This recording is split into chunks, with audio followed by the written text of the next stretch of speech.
Hi folks! When you're running a campaign, you have the player characters, the heroes, you have the villains, but there's a whole bunch of more NPCs that you'll need to create for your world. So I'm going to talk to you about my methods for making NPCs in my games.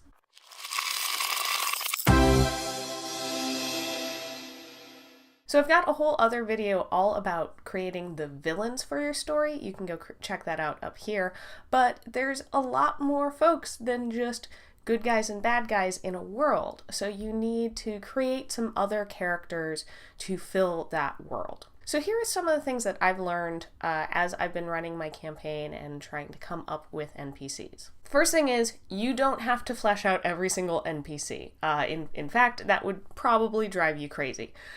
So what I usually do is I sit down and look at where my campaign's headed next, if it's headed to a major city, if it's heading to a small tiny outpost, if they're getting on a ship, and figure out what are the important NPCs that my characters probably will be interacting with.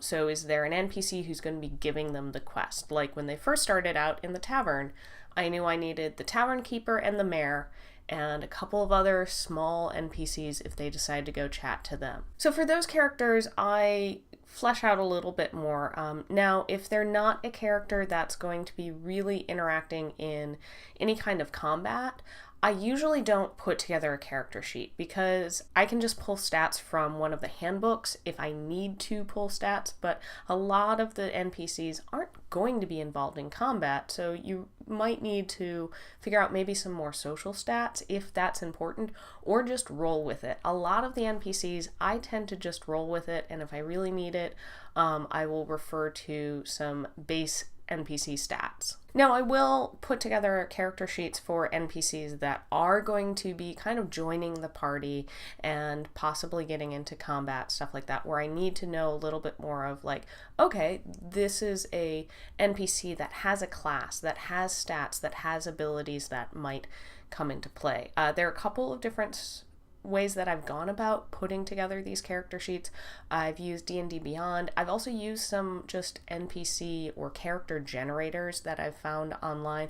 I'll try to link a couple below that I've used that I've found work pretty well for when I need just a broad stroke, but I don't necessarily want to sit down and really have to think about all of the minutia in the character. Sometimes it's nice saying, okay, I know this is the archetype that I want to fill, and then kind of putting it in and letting the generator randomize it a little bit, and then I can take some of that randomized stuff and expand on that as character story. Now, like when my players got into a town and I knew they were probably going to go shopping, there were a lot more people that they could interact with than when they were kind of out in the wilderness. I came up with the names of all the shops and then the names of all of the shopkeepers. This was more so that I had a running record, and if they come back to this town ever, I can remember who those shopkeepers were. Now, I just came up with the names and filled in all of the rest of the details on the spot, what their personality was, details about their description, stuff like that. Now, if you find it easier to write down physical descriptions or maybe a couple of notes about their personality ahead of time, that can be helpful. I tend to do this for some of these smaller NPCs that my characters may or may not interact with again. I write down the notes after the session of what did I come up with on the spot. So that way I can be consistent if they ever come back. Most of the NPCs I've come up with have been a little different. There's probably some similarities, especially for just shopkeepers, stuff like that.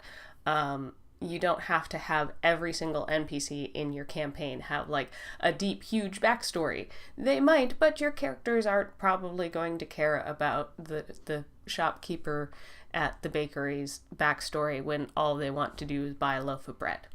So save yourself a little bit of time and don't stress about that. Now, one thing that I have started doing very recently and definitely want to continue doing is having a list of extra NPC names, just names that I haven't assigned to any NPCs, so that when my characters decide, oh hey, we're gonna stop and chat with this random city guard and ask them their name, I have something, because otherwise I come up with Bob.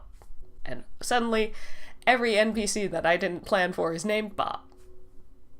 That's going to get really confusing when it's like, which Bob are we talking about? So I started on the last session, I had a list of NPC names, and I'm definitely going to carry it over to future sessions. There are plenty of name generators, but also that way I have a list of names that not only I know how to pronounce them, but also I say the names out loud before I write them down so that I know how silly or ridiculous they sound. So I'm prepped when my players make fun of the names, because inevitably my players will make fun of whatever name I come up with. Someday I shall create an NPC and my players won't find something to joke about their name.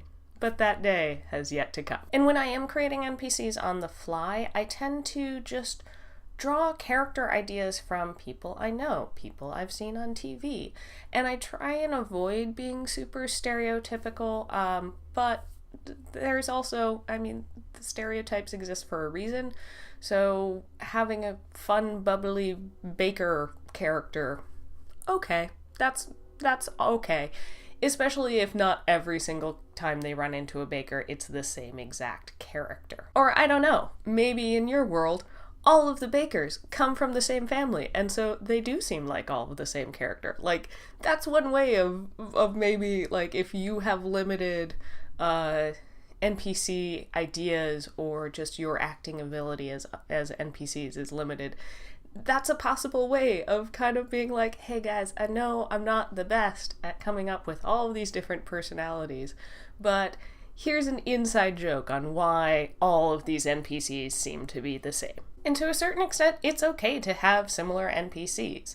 There are people that are very similar all around the world.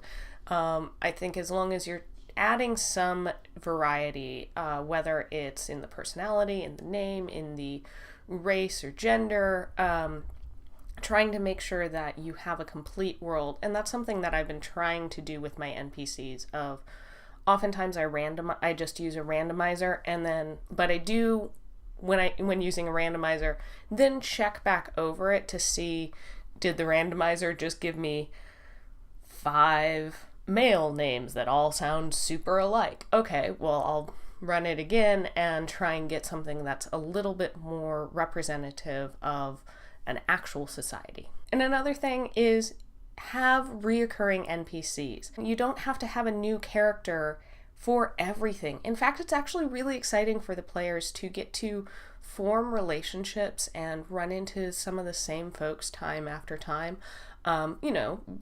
Within reason. If they're always only meeting the same 5 people, that seems a bit odd. But they happen to go check in at the city guard, and the city guard that they met when they first came in is there, so they know somebody already.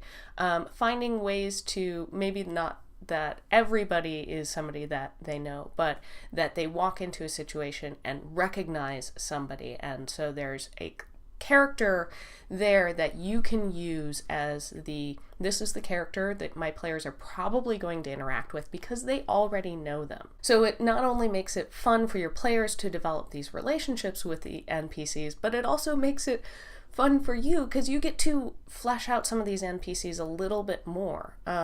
Sometimes the big major NPCs that you think are going to be the characters that your players love don't end up being as important as some random guard that they've run into a couple of times and just have had this fun interaction. Some of my favorite NPCs have been NPCs that I don't think the GM was planning on being big important characters, but there was something about that we liked, and we just went with it and kind of was like, I want to explore this interaction a little bit more. So those are some of my thoughts and kind of how I create NPCs for my campaign. I'd love to hear how you create and manage your NPCs. Let's chat about it down below. Do you have any especially memorable NPCs that maybe weren't planned for but became the party favorites? I'd love to hear it down in the comments below. Thank you so much for watching the video. I want to give a special thanks to all of our patrons, especially Joan. Thank you so much for helping support us.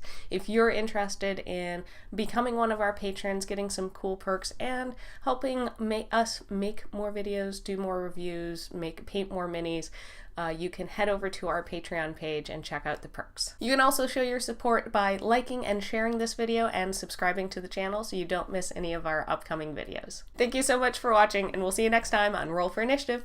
Bye!